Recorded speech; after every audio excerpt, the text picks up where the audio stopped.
Hello, this is Anthony and I'm glad to be on here today.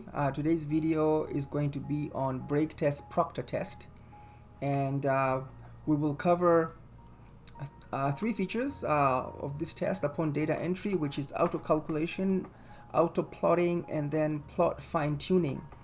Some of these could be achieved using Excel spreadsheet, for example, auto calculation and auto plot. However, plot fine-tuning is one added bonus that you get from the BreakTest Proctor Test. There's also linking of the Proctor result to a lookup table, which will be covered in the next slide.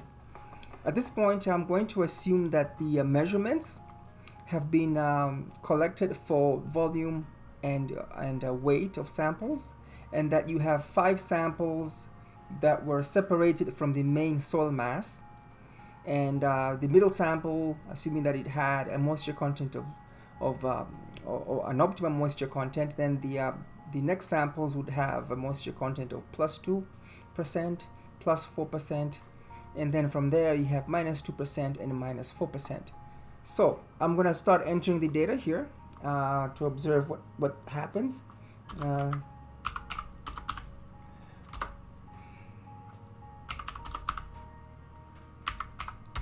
Notice that after entering the volume of the mold and the weight of the mold, the Proctor test assumes that the same values will apply to the rest of the samples, and therefore the value has been replicated 5 times across the samples for those two values. However, for the weight of wet soil and mold, this will be different, so there will be no replication of the value once I enter that. So I'm going to proceed and enter more values in the cells here.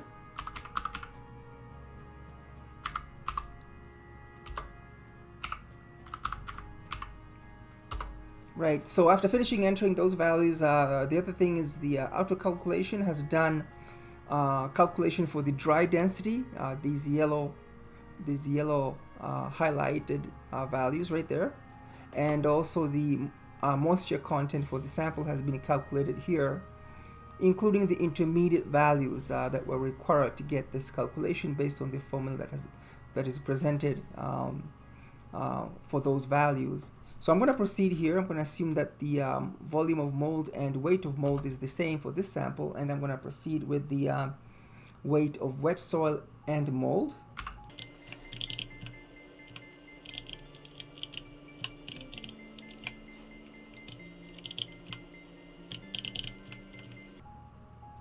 As I continue adding the data, the plot also gets auto-generated. So here we have 2 points generated for the plot, and as I proceed entering data, more points will be added to the plot.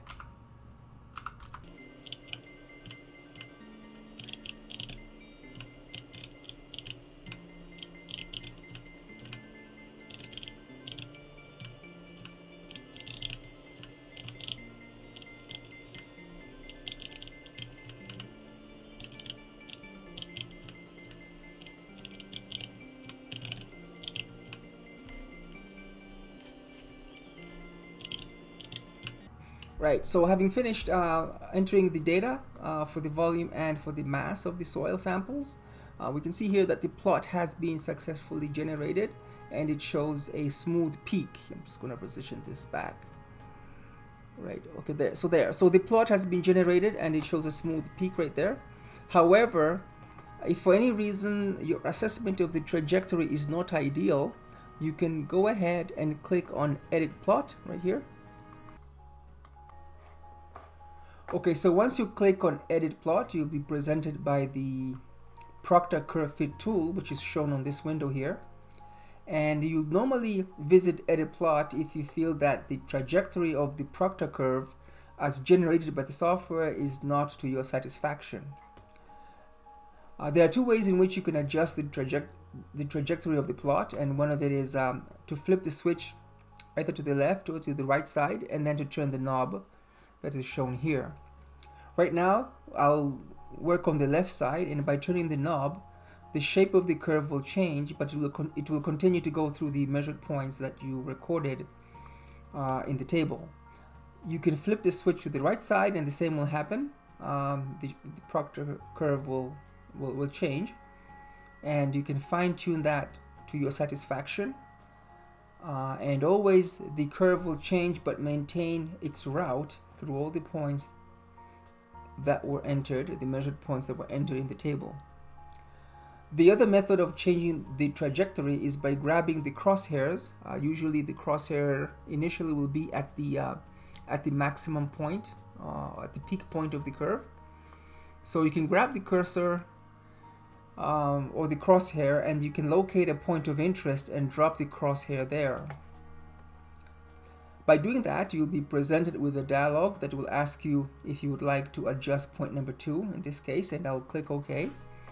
Having done that, I can now grab the crosshair again, and this time I can route the trajectory of the proctor curve to be in the neighborhood of point number 2, and you can see that the maximum point represented by the blue square is also moving as I change the as I move the point which was initially at point number 2. If I release my mouse and I double click on that point, then the software will accept that as the new position for point number 2, and I can continue to do that on the right side by grabbing the crosshair and locating a point of interest, let's say this one, and I will get the same dialog asking me to adjust point number 4. I'll click OK, and I can move now the crosshair so that I change the trajectory of the curve. Let's say I choose this point right here. If I release it and I double click, then that will be confirmed as the new point. After doing this, I may want to adjust again to fine-tune the shape of the curve. I'll start with the right side, and I can move the knob so that the shape is flowing smoothly through the new points, and then I can go to the left side and I can do the same, just to be sure that the curve shape is smooth. Once I'm done, then I will have new readings for the optimum moisture content and the density. The other features of this tool is that the density will be rounded to the nearest 5, and the moisture content will be rounded to the nearest 0.5%. And there's this specific gravity line here, which is represented by this number, 2.79, and this is configurable from this window or from the other window that we were looking at before. But I can change this number, and that line will also change. You can see it's changing right there. I can go 2.5.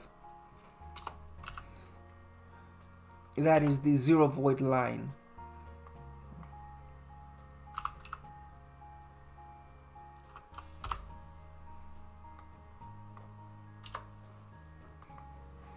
So that's how you can use the Proctor Curve Fit tool to change the trajectory of the proctor curve to fit your assessment of what would be ideal. Thank you.